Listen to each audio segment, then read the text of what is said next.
Dear students, आज का हमारा विषय रहेगा classification of amino acids. Amino acids जिसमें कार्बन में एक तरफ लगा है COH ग्रुप का, ये COH ग्रुप की अल्फा पोजीशन NH2, H और R, मतलब अल्फा अमीनो एसिड। इनका क्लासिफिकेशन जो है बेस्ड, अब ये पोर्शन सब में कॉमन होती है। देखिए C में लगा हुआ COH NH2 H क्योंकि अमीनो एसिड है। सारा क्लासिफिकेशन आधारित है इस R के ऊपर, इस R के नेचर के ऊपर, इसकी प्रकृति के ऊपर हमारा सारा जो वर्गीकरण है वो होता है। इसलिए किया जाता है क्लासिफिकेशन जिससे एक से नेचर के, एक से किस्म के अमीनो एसिड एक ग्रुप में रखें, दूसरे ग्रुप में रखें, तीसरे ग्रुप में रखें एंड सो ऑन, जिससे हमें पढ़ने में उसमें सुविधा हो, उनकी प्रॉपर्टीज को कोरिलेट करने में भी सुविधा हो। तो आर की प्रकृति पर जो निर्भर है क्लासिफिकेशन, आर डिपेंड करता है किसके ऊपर? Charge, hydrogen bonding, acidic and basic character और साइज के ऊपर। तो देखते हैं किस तरह से हम इसको क्लासिफाई करें। पहले हम इसको जो क्लासिफाई कर सकते हैं, देखिए यहाँ दिखा रखा है आर के बेसिस पर, बाकी तो वही है CNH2 H COOH। तो क्लासिफिकेशन आर के बेसिस पर जो निर्भर करता है charge, hydrogen bonding, acidic and basic nature and the size of the side chain R. इस आधार पर हम इसको क्लासिफाई सबसे पहले करते हैं वाटर में इसकी सॉल्युबिलिटी या इसके इस किस्म के स्वभाव पर। तो कहेंगे फिर इसको हाइड्रोफोबिक या हाइड्रोफिलिक। अब हाइड्रोफोबिक क्या होते हैं? हाइड्रोफोबिक यानी हाइड्रो पानी, वाटर हैविंग अ फोबिया, कि जिसमें बिल्कुल भी एफिनिटी नहीं हो, लाइकिंग नहीं हो, किसके लिए? वाटर के लिए। प्रतीति होता है कि इसमें इसका मतलब कार्बन ज्यादा होंगे, मतलब कार्बन ज्यादा होंगे तो नेचुरली हाइड्रोफोबिक कैरेक्टर जो होगा वो होगा इनमें, क्योंकि पोलैरिटी होगी नहीं। तो ये किस किस्म के होंगे? या तो एलिफेटिक होंगे या एरोमेटिक होंगे, हाइड्रोजन बॉन्डिंग नहीं शो करते होंगे। हाइड्रोफोबिक, इन हाइड्रोफोबिक में सबसे पहले हम लेते हैं एलिफेटिक। तो ये क्लासिफाई हाइड्रोफोबिक जो है, यानी कि दो कैटेगरीज में हमने क्लासिफाई कर दिया, हाइड्रोफोबिक और हाइड्रोफिलिक। पहले हम हाइड्रोफोबिक ले रहे हैं। हाइड्रोफोबिक को भी हमने दो में कैटेगराइज कर दिया, एलिफेटिक या एल्काइल, दूसरा एरोमेटिक। अब इतने कार्बन है इसमें, पोलर क्वालिटी है ही नहीं, तो इसलिए हाइड्रोफोबिक है। एलिफेटिक में सबसे पहले देखिए ग्लाइसिन। ग्लाइसिन मतलब यहां आर क्या है हमारा? H, तो ये हो गया CH2 NH2 COOH, glycine. Next alanine. Alanine के केस में क्या होगा? एलेनिन के केस में H की जगह रख दिया एक कार्बन, मतलब ये हो गया अब CH3 NH2 H COH, मतलब कायरलिटी आ गई। ग्लाइसिन तो नहीं होगा ऑप्टिकली एक्टिव, लेकिन ये होगा क्योंकि अब ये कार्बन जो है चार किस्म के अलग ग्रुप से अटैच्ड है। तो एलेनिन। एलेनिन के बाद फिर 3 कार्बन वाला, और वो भी ब्रांच्ड, आइसोप्रोपाइल वैलीन। आर इस केस में आर क्या है? CH CH3 CH3, branching isopropyl valine. After valine methionine. अब मिथियोनिन में भी देखिए क्या है, 1 2 3 है तो कार्बन 3, लेकिन स्ट्रेट चेन। और क्या लगा हुआ है? सल्फर। बहुत इंपॉर्टेंट है ये sulphur containing amino acid. Methionine है कैसा? हाइड्रोफोबिक। हाइड्रोफोबिक सल्फर कंटेनिंग, तो ये हाइड्रोफोबिक है हमारा सल्फर कंटेनिंग। ऐसे ही हाइड्रोफिलिक में भी होता है सल्फर कंटेनिंग, अभी हम देखेंगे आगे।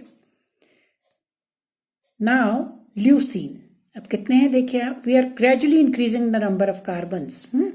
वैलीन और मिथियोनिन में 3 थे, अब यहां कितने हो गए? 1 2 3 4। ल्यूसीन मतलब ये वैलीन वाला ये कैरेक्टर तो यहां है, लेकिन साथ में एक क्या और लग गया? CH2 group, leucine. ल्यूसीन के बाद इसी को रिजेंबल करता हुआ, पर थोड़ा सा फर्क, इसमें भी 1 2 3 4 हैं कार्बन्स, लेकिन ये CH2 जो है ये कैसा हो गया? कायरल, क्योंकि C के साथ H, एक H रिप्लेस हो गया किससे? CH3 से।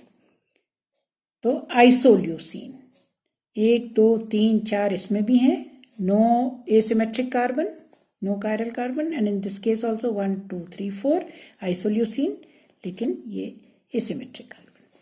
इसके बाद ये बहुत ही इंटरेस्टिंग है, प्रोलीन। देखिए इसमें पायरोलिडीन जो रिंग है, पायरोल रिड्यूस्ड मतलब 5 मेंबर्ड जो होता है, NH अगर यहाँ डबल बॉन्ड होता है, यहाँ डबल बॉन्ड होता है, तो पायरोल, हाँ, 5 membered heterocyclic compound.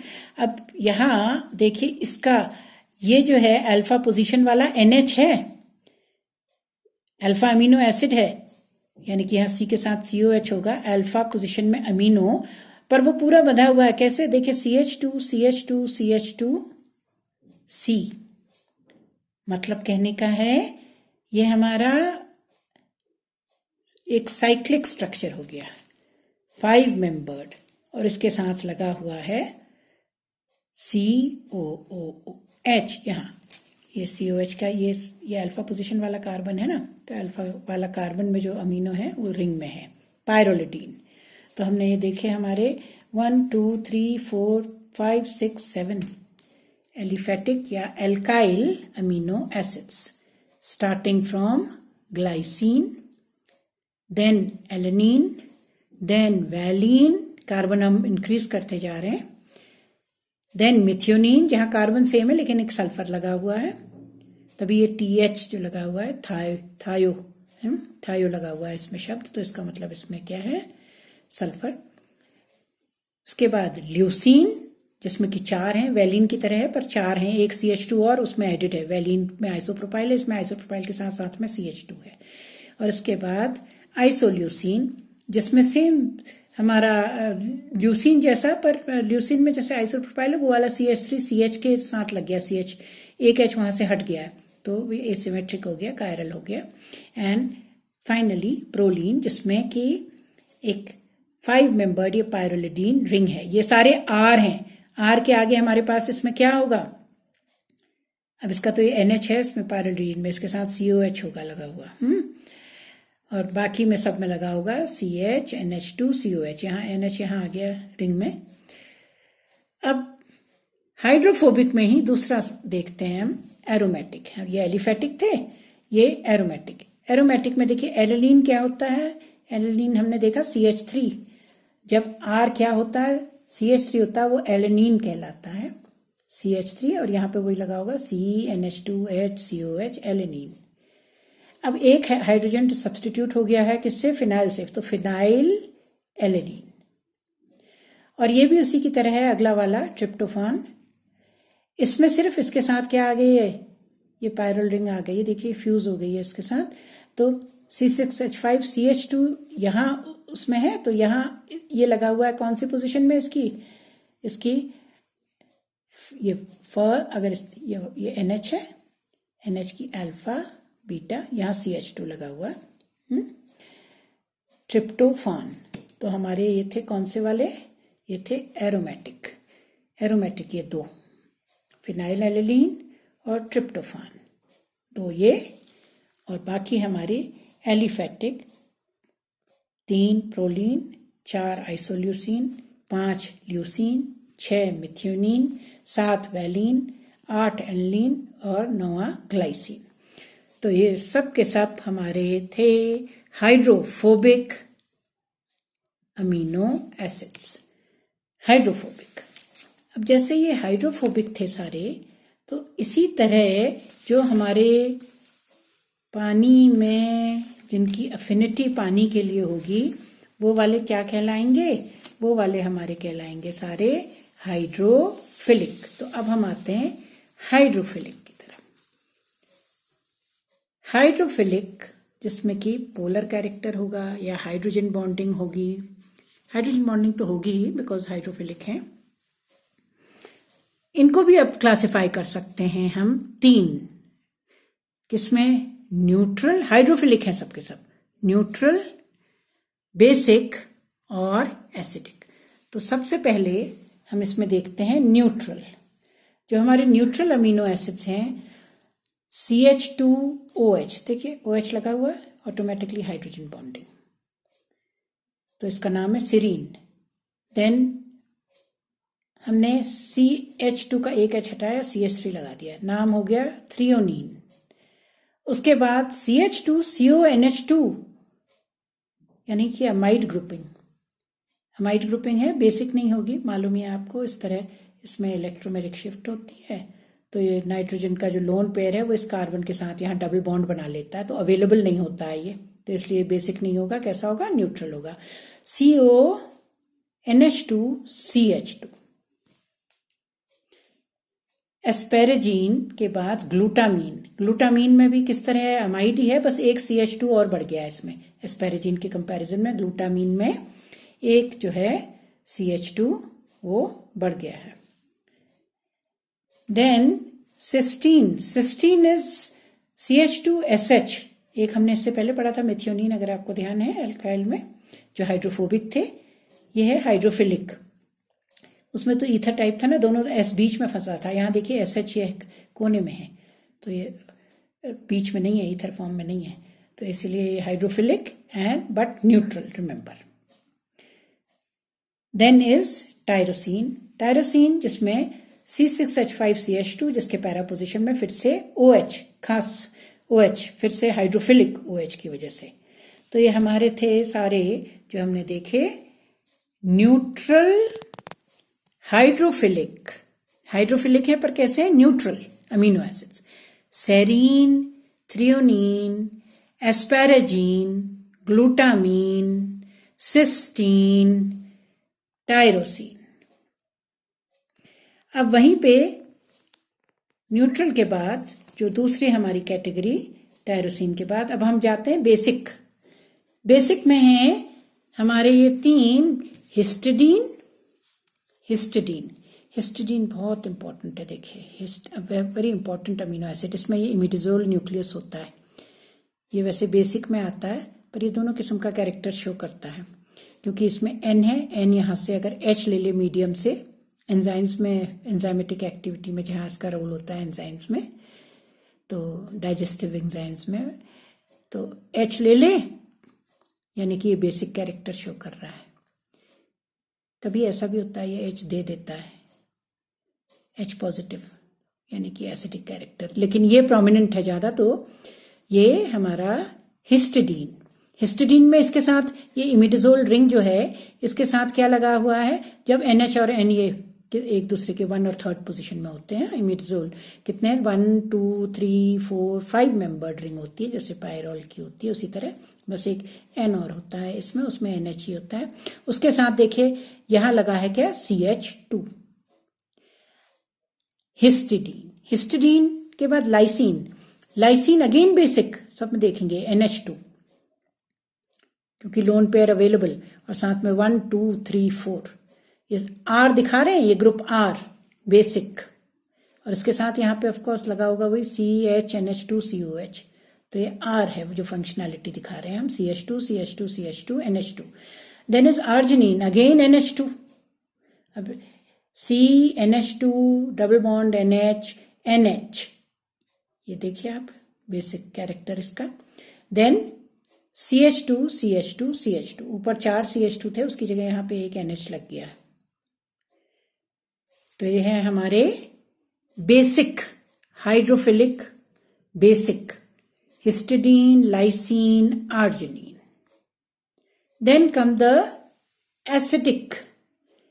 Acidic, as the name indicates, aspartic acid, एक CH2 COH, aspartic acid. बाकी वही होगा रिंग में लगा हुआ NHCOH, तो ये हमारा R है, वो बाकी रहेगा NH, NH2, यहाँ पे होगा, देखिए ये है CH2COH, यहाँ पे लगा होगा फिर C, उसके साथ यहाँ NH2, ऊपर H और इधर COH. Remember, we are showing which? We are showing the R side chain of the amino acid. Aspartic acid and this is glutamic acid. क्या फर्क है दोनों में? बस एक CH2 का, ग्लूटामिक एसिड. तो ये हमारे सारे हाइड्रोफिलिक थे. कौन से थे? Hydrophilic. So hydrophilic 1, 2 acidic, 3 basic, that is 5, and after that 6, 7, 8, 9, 10, 11. 11 of these hydrophilic plus the earlier ones we did 9 which were hydrophobic, divided into 2 aromatic and the rest aliphatic. Let us then move on from this to another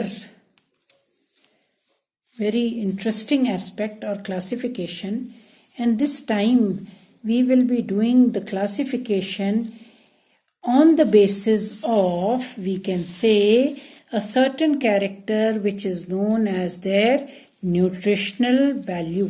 So on the basis of the nutritional value is the intake, कि हम कैसे इसका intake कर सकते हैं इनका, उस basis पर यह है ये हमारा जो क्लासिफिकेशन है अमीनो एसिड्स का। न्यूट्रिशन के आधार पर इनको, वो तो हमने आर के बेसिस पर करा था, केमिकल फैक्टर। अब ये है इंटेक, यानी कि जो हम खाते हैं ना उस आधार पर है, न्यूट्रिशन के आधार पर क्लासिफिकेशन है। तो ये एसेंशियल अमीनो एसिड और नॉन एसेंशियल। अब एसेंशियल या नॉन एसेंशियल का मतलब ये नहीं है कि ये चाहिए है और जरूरत है और उनकी, और नहीं। एसेंशियल मीन्स कि ये हमारी बॉडी में सिंथेसाइज नहीं हो पाते हैं, तो इनका बाहर से इनटेक करना पड़ता है, तो ये एसेंशियल कहलाते हैं। 10 हैं ये, और ऐसे ही 10 हमारे हैं जो नॉन एसेंशियल हैं, which are body can synthesize. Now to remember this is a very nice method, mnemonics का मेथड। निमोनिक्स, एम उसमें साइलेंट होता है। निमोनिक्स मतलब कि हम जब हमें इस तरह से मेमोराइज करना हो, मेमोरी से ही आता है ये वर्ड निमोनिक्स, तो हम इस तरह उसको करते हैं मेमोराइज की लंबे 10-12 चीजें हैं, तो उनका हर एक का फर्स्ट लेटर ले लेते हैं और उनको जोड़ करके एक सेंटेंस बना लेते हैं, जिससे हमें वो याद रहे। थोड़ा सा इंटरेस्टिंग और अम्यूजिंग है in these corona times, so let's do this little entertaining bit during corona times. I hope you find it amusing, at the same time something where you can memorize easily। नहीं तो ये याद करने में दिक्कत होता है, तो उसको एक सेंटेंस, अब जैसा मैंने कहा निमोनिक्स के फॉर्म में, यानी कि हम हर एक का क्या लेंगे, पहला वर्ड ले रहे हैं हर अमीनो एसिड का और उनको जोड़ करके हम एक सेंटेंस सा बना दे रहे हैं। तो जो कैपिटल लिखा होगा उसका मतलब तो वो अमीनो एसिड, जहां स्मॉल लगा होगा वो हमने सेंटेंस बनाने के लिए लगाया है साथ में। तो एसेंशियल अमीनो एसिड्स जिनका इंटेक जरूरी होता है, डाइट से मिलते हैं, वो हमें खाने से मिलते हैं, तो इसका सेंटेंस कुछ यूं मैंने बनाया है। आप कुछ भी बना सकते हैं जो आपको याद रहे, जिससे ये विटामिन, ये अमीनो एसिड्स। तो मैंने बनाया ये विटामिन ले ली, फिर हंस थोड़ा, as it is dear students, corona के समय में हंसी सबके चेहरे से गायब है, हाँ? तो थोड़ा सा इसको अम्यूजिंग बनाने के लिए, जिससे हंसी आए, मुस्कुराहट चेहरों पर, इसलिए बनाया है सेंटेंस। अब देखें इससे हमें याद रहता है कि नहीं। वी से वैलीन अमीनो एसिड, आई से आइसोल्यूसिन, टी से ट्रिप्टोफान, ए से आर्जिनिन, एम से मिथ्योनिन, आईएनई जोड़ दिया उसका यहाँ पे ऐसे स्मॉल में, तो ये बन गए हमारे ये इतने अमीनो एसिड्स। ले ल्यूसीन, ली लाइसीन, फिर से बन गया पीएच, पी कैपिटल है ना, तो पी से बना हमारा phenyl alanine.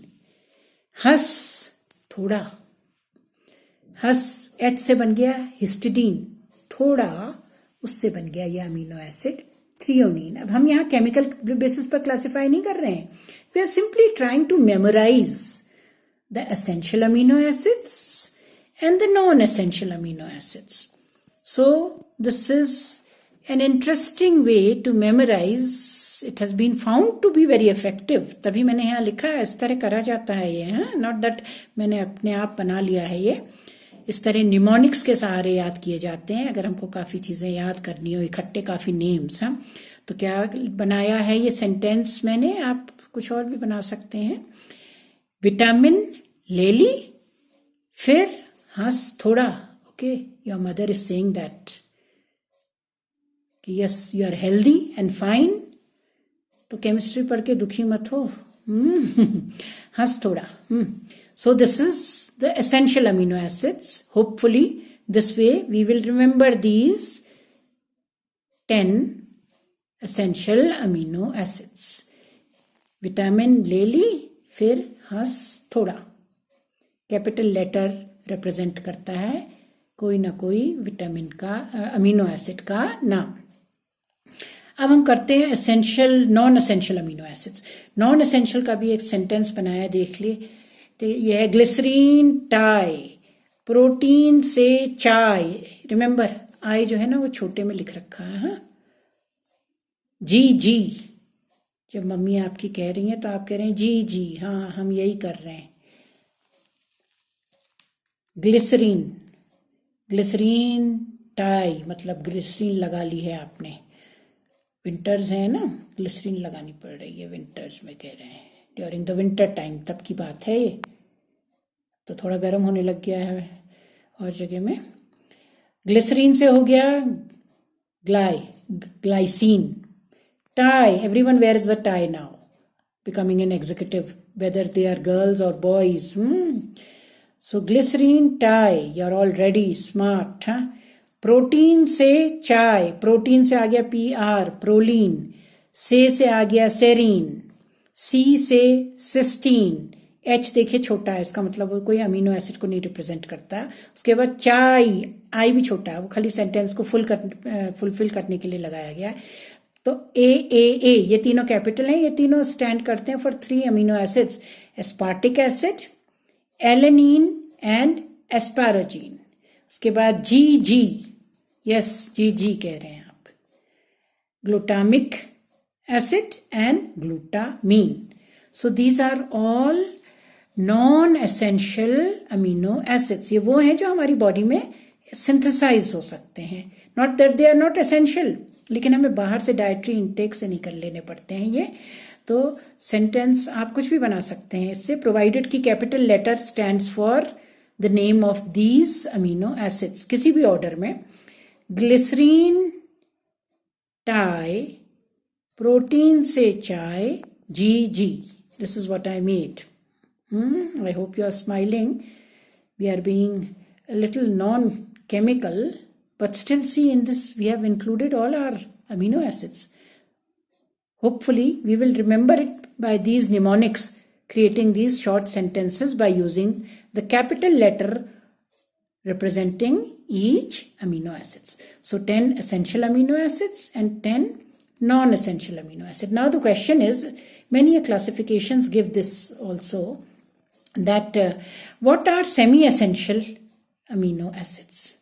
What are semi-essential amino acids? And why are they so called?